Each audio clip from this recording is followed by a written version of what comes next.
Discos urbanos. Compartí con nosotros. Suscríbete a nuestro canal en YouTube y Twitch. Urbana va.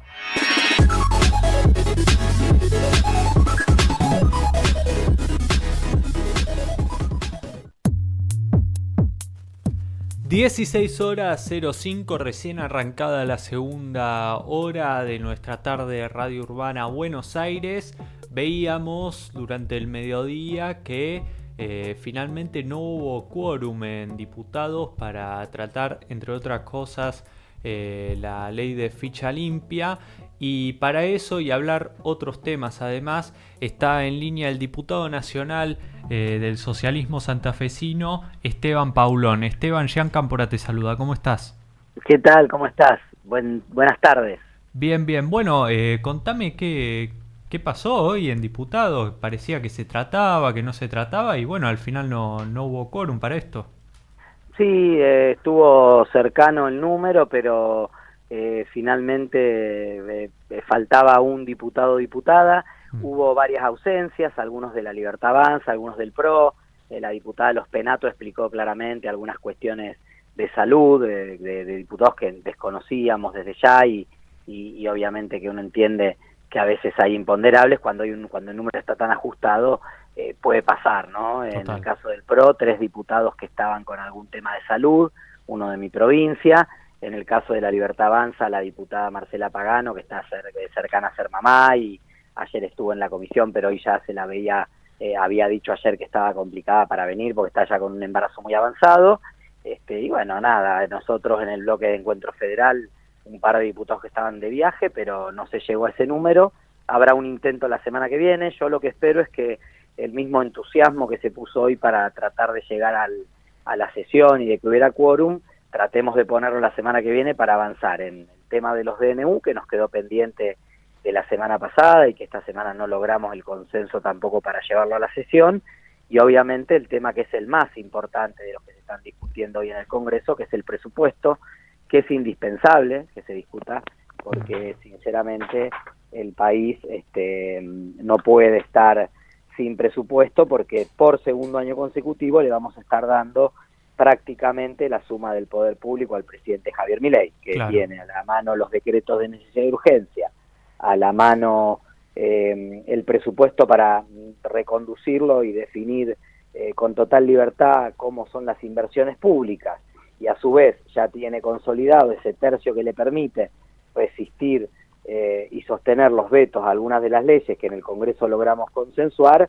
Bueno, la verdad es que directamente nos plantea una perspectiva de demasiada concentración de poder en el presidente, un presidente que paradójicamente todavía se sigue vendiendo como un presidente débil, y que lejos de ser un presidente débil es un presidente muy fortalecido, que tiene un armado político muy poderoso, que tiene apoyo de sectores económicos, sociales, políticos, bueno, y que se ha hecho fuerte desde un lugar de debilidad. Así que espero que tengamos esa reacción la semana que viene, porque hay varios temas importantes, y agrego también el de la ludopatía, que hemos emitido un dictamen hace unos días y que también estamos con un grupo de diputados y diputadas planteando llevarlo al recinto el próximo día miércoles a la tarde.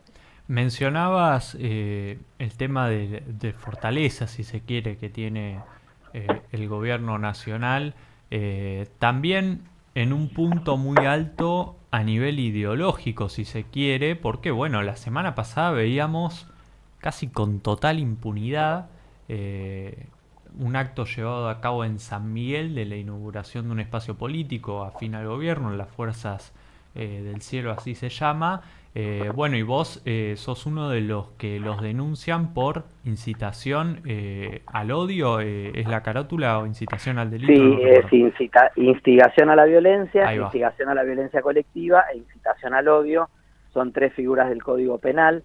La verdad que nos preocupa enormemente a nosotros eso, porque hay este clima favorable, este veranito favorable desde lo económico y aparentemente desde lo político para el gobierno de Javier Milei.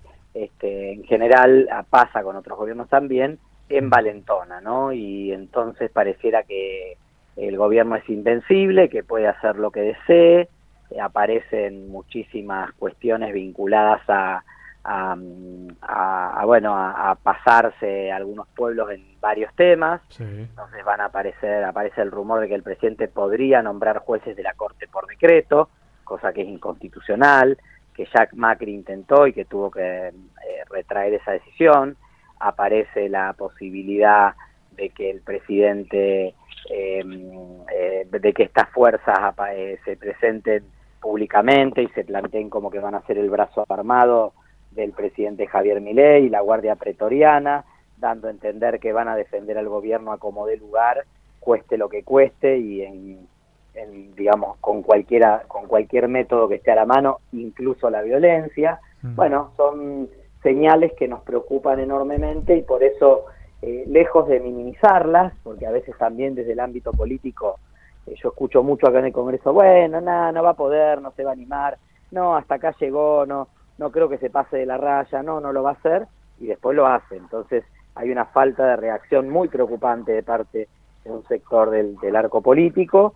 Para nosotros la violencia política y la instigación a la violencia es un límite, porque creemos que parte del pacto democrático que celebramos colectivamente los argentinos en el año 83, cuando salimos de la dictadura, tiene que ver con un debate apasionado, caliente, fundamentado, picante, pero siempre en el marco de un contexto de paz. Y cuando eso aparece cuestionado y aparece violentado, hay que salir a decirlo y hay que señalarlo, porque es grave y porque uno quizá piensa que es algo menor, pero uno nunca sabe cuando ingrese en el espiral de violencia dónde va a terminar eso, ¿no? Así Claro. que hay que tratar de poder avanzar en algún sentido en las cuestiones de la institucionalidad, de la democracia, de la paz, y seguir construyendo un diálogo democrático que nos permita, con diferencias y desde distintos lugares, poder seguir fortaleciendo nuestra democracia. En línea con esto último que mencionabas, ya te llevo más a tu lugar. Bueno, le contamos a la gente, Esteban es un luchador por los derechos civiles de la comunidad LGBT, defensor de los derechos de la comunidad LGBT, y también quiero señalar con respecto a esto que el gobierno en este tipo de actos y en muchos otros lugares ataca, te digo, no deja lugar de la comunidad civil sin atacar prácticamente. Ataca a todos los sectores. Y te digo la verdad, a uno, más allá de que es periodista, está informado, habla con la política, le da un poquito de miedo estas cosas, ¿no? Porque como vos bien decías, no sabemos cuál es el límite. Y tiene herramientas de todo gobierno. Bueno, vemos una de ellas, por ejemplo, la CIDE en manos de Santiago Caputo, ¿no? Sí, no, a ver, bien decías vos esto, y yo pensaba, por ejemplo, han activado muchas formas de la violencia estos grupos en redes sociales. El otro día lo han llevado a un acto, ¿no? Esto del brazo armado, la Guardia Pretoriana. Sin embargo, cuando digo que uno cuando entra en la espiral de violencia no sabe para dónde sale eso, dos de las agresiones que han sufrido, que se han manifestado más claramente en la violencia política en las últimas semanas, tienen como víctimas a referentes libertarios. Uno, Fran Fijat, que terminó corriendo en una manifestación por la reforma universitaria, por la ley universitaria, por la ley del presupuesto universitario. El otro, el diputado Santiago Santurio, que es uno de los que agitó el sábado en San Miguel, incluso con algún contenido homofóbico y misógino, pero que claramente fue apedreado. Bueno, yo en su momento también lo repudié, obviamente, porque no convalido la violencia en ninguna de sus formas. Fue apedreado cuando iba a una charla a una universidad. Entonces, parece que uno tiene que ser muy cuidadoso con esa espiral de la violencia, porque no se sabe cómo gira la rueda, ¿no? Y después vemos cómo también muchos de estos grupos están financiados, coordinados, organizados por Santiago Caputo, que es un verdadero fantasma, que no existe en la nómina, que no está registrado en ningún lado, y que sin embargo aparece como como una persona que tiene enorme poder, que es un asesor muy poderoso del presidente, que nos preocupa también ese tipo de roles, ¿no? Que esté por fuera de los controles, que no presente declaración jurada de bienes, que no responde en el marco de la ley de ética pública. Bueno, es todo un clima, sin contar obviamente que son tantas cosas que tendríamos que hacer un programa de 2 horas, tendría que tener un programa de 2 horas solo para hablar de esto, el posteo de hoy a la mañana del presidente, nuevamente agrediendo al periodismo, con una amenaza terrible de van a recibir el vuelto, ¿no? ¿Qué es van a recibir el vuelto? ¿Qué es que un presidente diga que van a recibir el vuelto? La verdad es que preocupante por donde se lo mire, una tendencia autocrática muy marcada, que evidentemente las distintas herramientas de la política no han tenido hasta ahora los anticuerpos y los reflejos para poder encarar, resolver, contener, y bueno, habrá que ver qué es lo que se hace con eso. Yo creo que el peor error que podemos hacer es mirar para otro lado, Claro. es hacer de cuenta que acá no pasa nada, es desconocer que efectivamente hay un riesgo concreto para la democracia en muchas de estas actitudes, y por eso nosotros hemos decidido hacer una denuncia, que obviamente uno sabe que en la justicia las cosas llevan tiempo, a veces no salen como uno espera, incluso ayer en su programa de streaming, el Gordo Dan, me contaban, porque yo no lo vi, pero dicen que se reía mucho de la denuncia. Bueno, intentó denigrarme mostrando fotos de mi actividad como militante LGTB y como exfuncionario en la provincia de Santa Fe. Tremendo. Imágenes y fotos que de las cuales tengo enorme orgullo por el trabajo que he realizado y que realizo en el marco del colectivo de la diversidad sexual, pero más allá de eso, creo que sí es importante que una parte significativa de la sociedad visualice este tema como un tema concreto de riesgo democrático y se está poniendo en el debate público, que en definitiva es lo más importante, porque una sociedad que toma conciencia va desarrollando los anticuerpos ante estas situaciones. Si miramos para otro lado, lo que pasa, nadie pone en tela de juicio nada, y cuando nos demos cuenta quizás sea demasiado tarde. Ahora, en línea con eso de no mirar para el otro lado, bueno, entendiendo que en el Congreso, bueno, los números terminan siendo los números al fin y al cabo y no hay nada que se pueda hacer sobre eso, mencionabas el tuit de hoy a la mañana y tantas otras actitudes del presidente. Yo me pregunto, ¿no son causales, por ejemplo, de juicio político? Bueno, un juicio político es una medida extrema donde tienen que juntarse determinados elementos para poder avanzar en ese sentido. Nosotros no dejamos de analizar y de tomar en cuenta todo lo que va pasando. Si hubiera algunos elementos nuevos, por ejemplo, si el presidente decidiera avanzar con el nombramiento de los jueces de la Corte por decreto, hubiera algunas otras actitudes, creo que se van juntando elementos para hacer esa presentación, independientemente que después prospere o no en la Cámara, porque vos ya has visto que el presidente ha logrado ese tercio que bloquea el juicio político y que le permite sostener los vetos a las leyes. Claro. Pero claramente lo que hasta ahora han sido elementos que hemos ido juntando pueden precipitarse con otros elementos que se comenta podría avanzar durante el receso del Congreso.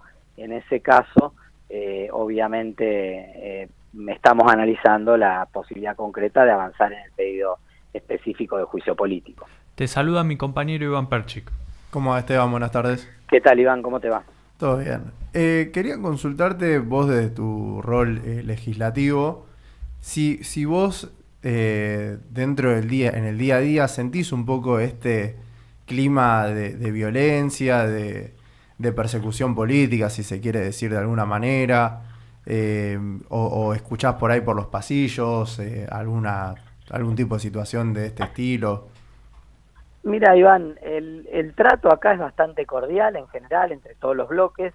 Por supuesto, en el recinto muchas veces discutimos apasionadamente, a veces nos cruzamos con algunos en las redes, pero luego en el trabajo concreto, en las comisiones, en la sesión, es más bien respetuoso y razonable. Sí, claramente hay sectores que de algunos diputados y diputadas con los cuales es muy difícil establecer un diálogo porque, bueno, no compartimos siquiera un principio básico del respeto hacia el otro en el marco de la democracia, así que con algunos no tenemos trato, pero en la mayoría de los casos sí hay un trato cordial y amable con diputados y diputadas de otros bloques. Y después te quiero consultar porque en la presentación de este brazo armado... Estoy entrando, te pido la última porque estoy entrando en una reunión y se me complica para continuar con la actividad. Dale, te consulto rápido, ¿qué opinión te merece esto de la batalla cultural, ¿no? La frase bajo la que se ampara ciertas prácticas de persecución en las redes a periodistas, a diputados. Es parte del signo de los tiempos. Esta gente piensa que está liberando a la Argentina de un cáncer, que el cáncer es eso que ellos llaman el wokismo, que no es otra cosa que una construcción democrática de derechos y libertades individuales que ellos debieran ser los primeros en defender porque se dicen liberales libertarios, pero en realidad muestran su verdadera cara, que es muy reaccionaria, muy conservadora, que nos quiere retrotraer a disvalores de hace 100 años, 150 años, de un país sin derechos laborales, sin derechos para las minorías, sin protección social, con explotación en el espacio de trabajo, por supuesto ni que hablar del respeto a la diversidad. Yo esa sociedad no es la sociedad a la que aspiro, así que... Upa. Bueno, estaba entrando en una reunión, se quedó sin señal, seguramente pasa. Pero ahí tenía la definición final el diputado Esteban Paulón, que bueno, al principio de la entrevista hablábamos del tema principal, que es la denuncia que él había efectuado, y bueno, el tema del quórum, que la semana que viene, como bien analizábamos ayer, prepárate si querés el audio de Milei hoy con Meloni. Que como bien analizábamos ayer en letra chica, la semana que viene es límite. O se trata la semana que viene o bueno, se puede tratar en extraordinarias durante diciembre, lo cual es muy difícil porque no se suele tener ganas de laburar en diciembre, ni los diputados ni ninguno, pero podría pasar. Pero ya después, por ejemplo, el tema de ficha limpia no se puede tratar el año que viene porque en año electoral no se pueden tratar reformas electorales. Ahora, con respecto a tu última pregunta, Esteban hablaba de esto de la agenda woke y de esa, si se quiere, pretexto que utiliza el presidente Milei, y hoy lo mencionó explícitamente en conferencia de prensa junto a Giorgia Meloni desde la Casa Rosada. A ver qué decía el presidente. Frente a la ideología de género tan de moda en Occidente en la última década, abogamos por el respeto irrestricto del derecho a la vida y la defensa de la familia como elemento central de la sociedad. Y ante la enfermedad del alma que es el virus woke, nosotros pedimos restaurar el sentido común y volver a los valores que comparten la gran mayoría de los ciudadanos del mundo occidental. Valores que, dicho sea de paso, en buena medida fueron forjados en la antigua Roma.